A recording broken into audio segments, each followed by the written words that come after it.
Welcome back to another Matt and Matty breakdown. Some quarterback play here, hot off the Chiefs, putting up 800 points in like a 10-minute period against the Pittsburgh Steelers. We got Matt Cassel here to kind of break down some of my favorite plays from this game. I'm sure some of your guys too. So this first play here is our 3rd and 20 long touchdown to Travis Kelce. But I mean, first and foremost, Matt, you brought it up to me kind of before this. The Steelers are playing a little bit of an interesting coverage here, just based on all the rotations we're getting at the top of the screen post snap. Right, it is an interesting coverage, and it's really a disguise, right? And they're trying to do it. They're trying to play at the sticks. They're trying to have depth. But really, what I'm referring to this is like a 2 invert strong, and by that I mean it really becomes cover 2. But they're swapping responsibilities. The corner up top is taking the deep half responsibility. The safety's dropping down to play more of like that Mike linebacker or the Sam linebacker, and then that nickel is going out and playing now like the cloud corners responsibility. It's kind of crazy. It's hard to explain, but at the end of the day, you can look at this as a 2 shell. Okay. And a lot of coaches, they'll sit there and say to you straight up, they're like, what do you guys want to call on 3rd and 20? It's not a great situation, but what they call it, they're in 12 personnel, right? They're running a vertical down the field with Tyreek Hill at number 2. So they give speed in the slot right now. He's going to grab people's attention. Travis Kelce's got the deep over. You've got the in cut up top. So he's running like that in cut, hopefully maybe coming into that window. But with the depth of the safeties, it's going to be hard to throw that with an honest base. And then backside, Noah Gray's chipping, and then what he's going to do is go run that curl route and get the attention of, and he did such a tremendous job right here of getting the attention of the backer and the corner to make sure that they don't get depth into Kelce's window. Now, when it all is said and done, what makes this play is that Patrick Mahomes is really trying to look and evaluate whether or not he can throw that seam read, is what we like to call it, where Tyreek Hill will bend it inside and throw it down the field. He doesn't trust it because what happens? The safety down here, he's watching Patrick Mahomes' eyes. He's like, oh man, I'm going to go make a play on the ball. And all of a sudden he vacates his area. Well, Travis Kelce just continues on his path because it's zone. He runs through the zone defender, and the corner and the other linebacker has sucked up on Noah Gray, giving him that window. Patrick Mahomes flushes out to his right, makes a tremendous throw on the run, hits him in stride, and Travis Kelce does the rest, takes it down the field, and he's a long strider, folks. He's a long strider right into for a touchdown. It was awesome. Yeah, no, it was great. And I'm glad you brought up the seam read, because it very much looks like, at least that's where Mahomes is looking, but you would assume that Right. that's where he's trying to go with his first read on this play. And you get that kind of weak safety here, goes to take it away. His eyes get big. He thinks he's about to make a big interception here. So as he floods out of, his deep half of the field, that's where you get Mahomes. He breaks contain a little bit. He's got a good pocket, but he doesn't sit there. He starts to break out a little bit. He's changing that throwing angle just enough to make this throw a little bit easier for him to hit Kelce, who doesn't have to overly flatten this route out or anything because that safety vacated the area. That's exactly right. He just runs right underneath what essentially becomes the Mike linebacker. He runs underneath him. And again, what makes the play is Noah Gray, after his chip help, he goes out and they put that little carrot in front of that cornerback. So he says, well, I've got to make sure that I stay up on my responsibility here. So he can't get depth to get in that window. And then Patrick Mahomes delivers a strike, and he's wide open in this circumstance. And it really becomes a busted coverage because the safety just identifies that Patrick is trying to throw the ball to Tyreek Hill, and he says, well, I've got to give help here. But as soon as he vacates that zone, now Travis Kelce comes into it. He's wide open. It was great. It was super fun to watch this play. I'm glad the Chiefs were able to get this one in before halftime. So let's move from, one nice pass out to the sideline when Mahomes is rolling right into one more. So on this next play that we're about to get, we're going to end up getting, a corner route or a sail kind of route out of Demarcus Robinson at the bottom of the screen. But again, we have Patrick Mahomes moving to his right, delivering an arguably a better throw on this one. It's a little bit tighter of a window. So we'll let you walk through the coverage of this one and then what the Chiefs are trying to get out on this particular play.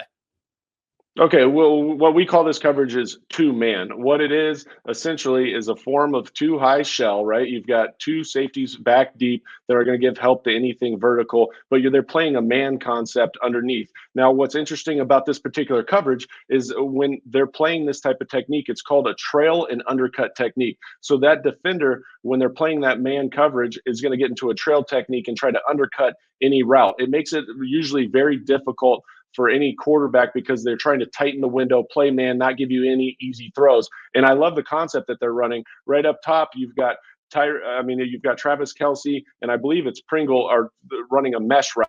And that's usually really good type of coverage because you're making a defender make a choice. Do I run over the top? Do I run underneath? They get out of position and you can kind of run through it. Well, when he's looking there to evaluate the mesh route, which he goes to first in this read, it just doesn't look right, right? They weren't able to get the mesh that they wanted to. They still had close coverage on it. So what happens for Patrick is he's like, okay, he's going to have to now make a play outside the pocket. He gets flushed to his right. And then when you look at it's Robinson down here, I believe, that's running this post corner. And this is where the beauty of the post corner comes in. Any double move against a corner in this situation puts him in a very difficult position because as soon as I said that guy makes his first break, he's going to undercut that route. And then Robinson puts his foot in the ground and is able to come out, flatten it out. And that's the key to this play right here by Robinson is to flatten it out so that safety can't collapse on that play. Because if he does give depth, the safety can get involved. But as soon as he flattens it out, he's able to open up that window, give Patrick a throw, and Patrick makes an incredible throw here and puts it right on his receiver and knows where he's going to go. So this was just a really good job of looking at his primary read and then getting to his secondary read, knowing that the double move has an opportunity to be open. Yeah, and I'll say this. The third option in this play is always what you've seen a lot of times in the past is to take off and run, which Patrick Mahomes is really good at. But because he gets flushed to his right and he sees this double move come wide open, that's why he delivers this ball. Yeah, no, it's a phenomenal throw. And I love that you brought up the mesh concept at the bottom. That's something that's kind of easy to overlook on this play. It's a huge gain. No one's going to pay attention to these two guys running these, 3-4 yard routes underneath. But that is a perfect call to be man coverage like this. And the Steelers actually handle it really well. They hard wall off Pringle trying to come across. They exchange it pretty good. But then, like you said, downfield, you get this really nice kind of post corner. I do wonder a little bit too if this wasn't a play call that was designed specifically to beat the Steelers team, because in that first matchup a couple weeks ago, they ran double posts in two or three different times in that game and hit that second post coming across. So that safety sees that initial breakout of Robinson coming out of there to fit, show the post. I can almost guarantee you that gave him a little bit of flashbacks before he breaks back outside. Matt talked about how that corner's trying to undercut it because he's going to be in trail technique on this one. So there's just a great play call, great execution across the board by the Chiefs. And talking to great execution, we got to get one more play in here. We got another touchdown from this game we got to talk about. There's plenty to choose from. But there's a lot to choose from.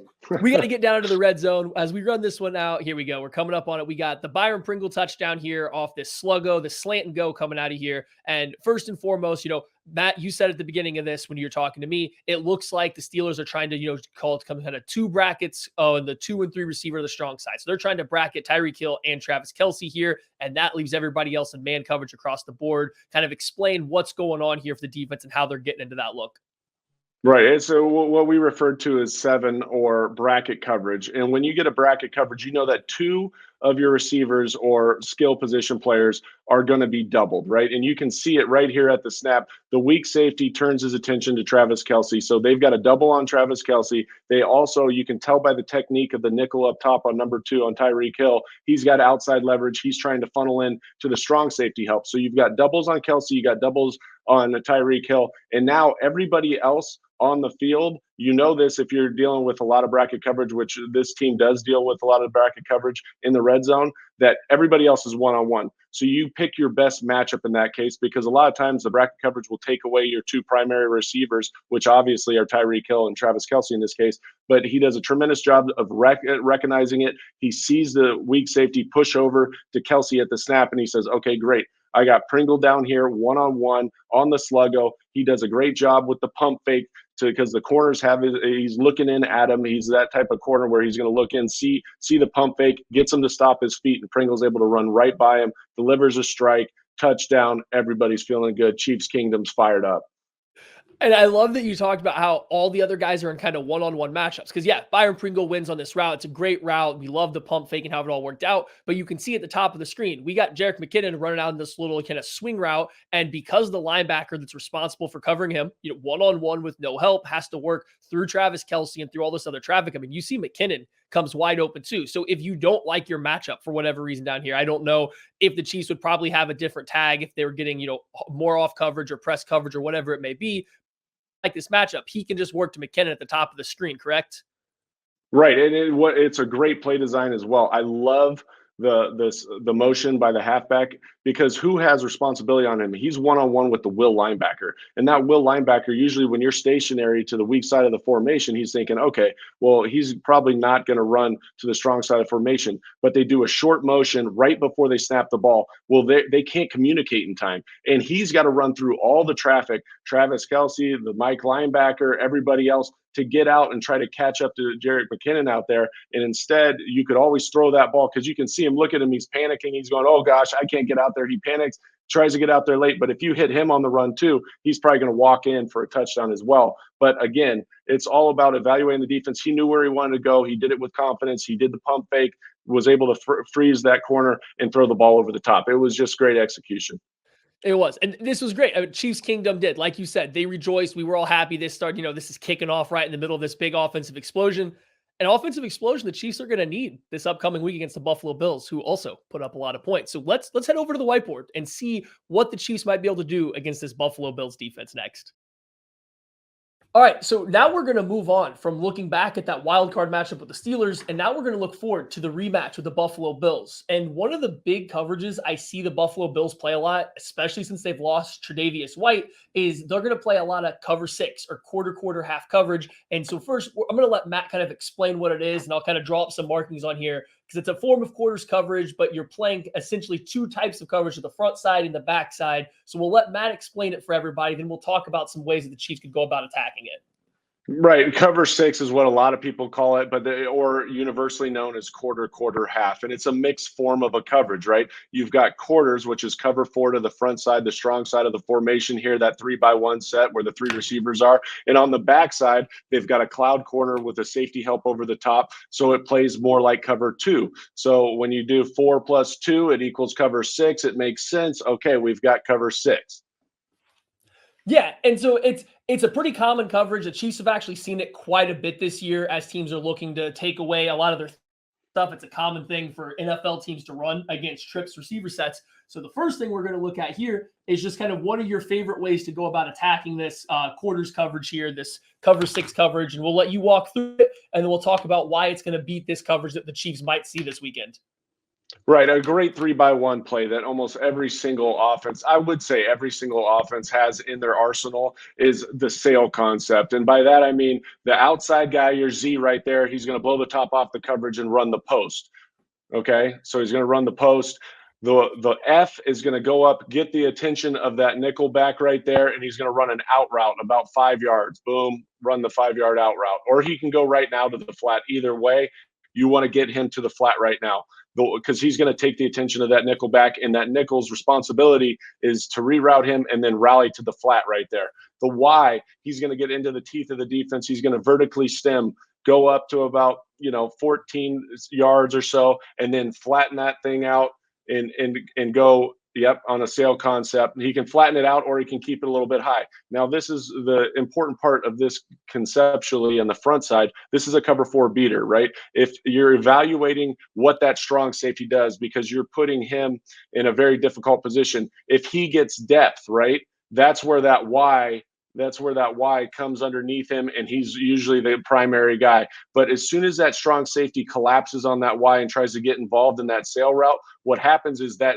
there's a great opportunity to throw the ball over the top to the Z on a one-on-one with the corner if he can go win right now. And then the reason why you have the guy in the flat is, one, you grab the attention of the nickel, but sometimes what the nickel does is he sees that quarterback evaluating down the field, and he'll give depth. He can get underneath that Y, and that's why you have your outlet with the F there. Now on the backside, we've got something that can usually beat a cloud corner, right? You try to get an inside release and run an in cut back there, right? And then the halfback is what we usually called a sneak route. He's going to go in between. He's the best release in between the guard and the tackle, or wherever it might be. He's going to go up a few yards, and then he's going to go to the left and get back into the progression. Come out this way, or sorry, out to the weak side? That's perfect. Okay. That's perfect. And you can do it the opposite way, where he runs out. It's all depending on the coordinator, how he wants to form it. But at the end of the day, it's a true progression read. When you get quarter, half, you're starting on the front side. You're evaluating that strong safety. Do I have the post? like because he collapsed on the Y. Great, take the shot. If not, he gets depth. Now you're looking at, you get your eyes over and you're seeing that nickel backer, right? Does he give a lot of depth? If that's the case, you're going to throw the ball to the F. If not, and it just looks cloudy over there, you get back into your progression and where the H will come right into your vision and then to the X. So again, it's a pure progression left to right, very simplistic, and you have your keys, right? The key, you have to key your defenders in this play, particularly the strong safety. And as soon as he gets depth, you got to get right back into that combination of the YF, HX. So it's really a simple play, simple read, but it's a great quarter, half beater. And so, and for what I'm kind of gathering here, like rather than necessarily looking directly at each route as you're going through your reads, you're kind of going to be reading first your strong safety, and he's going to either let you know, tell you if you're going to be looking post first or to the sail concept first. Then you're reading your nickel, and he's kind of telling you if you're going to try to hit this sail route or this underneath route before you have to work back across. So front side, it makes a ton of sense on how you're going to stress this coverage that the Bills could be throwing out there. Any defense could be throwing out there on the front side. As we work to the backside, I did just want to ask here, if this free safety, he's, playing a deep half over here, how often is this guy going to maybe cheat over and try to come take away this post? Or would that just be something that would be entirely a feel based on, that particular player? Or is that something a team would call some kind of alert or something to where he would try to drift it back over and take away this post coming across the field? Well, that's a great question here. And so his responsibility obviously is to give help to that backside X receiver. However, a lot of times defenses will call what they call, it's a MEG concept, or that's what we used to call it. And all that means, and I know we're getting into some like specific football jargon here, but if that X receiver for some reason was the outside release the corner, right? And instead of inside release and he outside releases, now that corner takes him over one-on-one. Okay, so now he's playing one-on-one with that X receiver, and this is something that they've detailed in their meetings, they've talked about. And now what happens to that free safety? As soon as he sees him outside release and he knows that now that corner's taking him one-on-one, now that frees him up. And now he's looking to give help to the front side, and he can push over and give help to that 3-by-1 side, whether they're running this concept or some type of vertical concept. He's going to try to get involved in that picture over there. And that's primarily done by a game plan, and also the defensive coordinator saying, hey, look, this is something that we talked about, and New England does this a ton on the backside of this type of defensive call, is that they say, hey, this guy outside release, you take him one-on-one, but that frees up our weak safety. Now he can go get involved in anything going on down the field and give help to that front side of the formation. And so that's why kind of you were talking about earlier, you want to make sure this X is releasing inside. I mean, that's a kind of a safety net a little bit to that. If that X is going to release inside, that makes it a little bit more difficult for that weak safety to just kind of drift off and go do something else. So that kind of that release pattern, or the fact that you have this guy in a dig here, helps hold that safety there a little bit more, I presume. That's exactly right. And that's why I stress the inside release. And all of this is very detail oriented, right? When you inside release and you try to get that inside stem, and now he gets inside leverage, the safety he's got no choice but to give help on that guy, because he's now an immediate threat to run the in cut, to run something like that, or to run a bench route even, in which he needs the help over the top. As soon as he outside releases with the MEG technique, now he knows that it's turned over to him, and he can now free up and go play, like I said, the front side. Awesome, Matt. No, thank you as always for coming in, dropping some knowledge on me and anybody that may be listening. Because like I said, I watched a lot of, every of our listeners know, I watched a lot of the Bills stuff going on these past couple days, trying to get ready for this game. And this is just quarter, half, cover six, whatever we want to call it. It was one of their base coverage shells on the back end since they lost White, just because I don't think they trust their corners to man up with a lot of guys. So I do think the Chiefs are going to see this. It's a common coverage that a lot of teams are utilizing against the Chiefs this year. So I love that we get to put this out there and just kind of show some stuff that the Chiefs might be able to have success with. And I really liked it. Without me saying anything, you came back out with some kind of outbreaking route, because I noticed the Tampa Bay Buccaneers, when they played the Buffalo Bills earlier this year, had a lot of success throwing not this exact concept, but similar stuff against this kind of coverage where they were getting things that were breaking to the outside. So this all aligned perfectly. So as always, man, thank you so much for coming in and sharing your knowledge with people, because I learned a lot, and I'm sure everybody else did. Absolutely. It's always fun, man. I love it.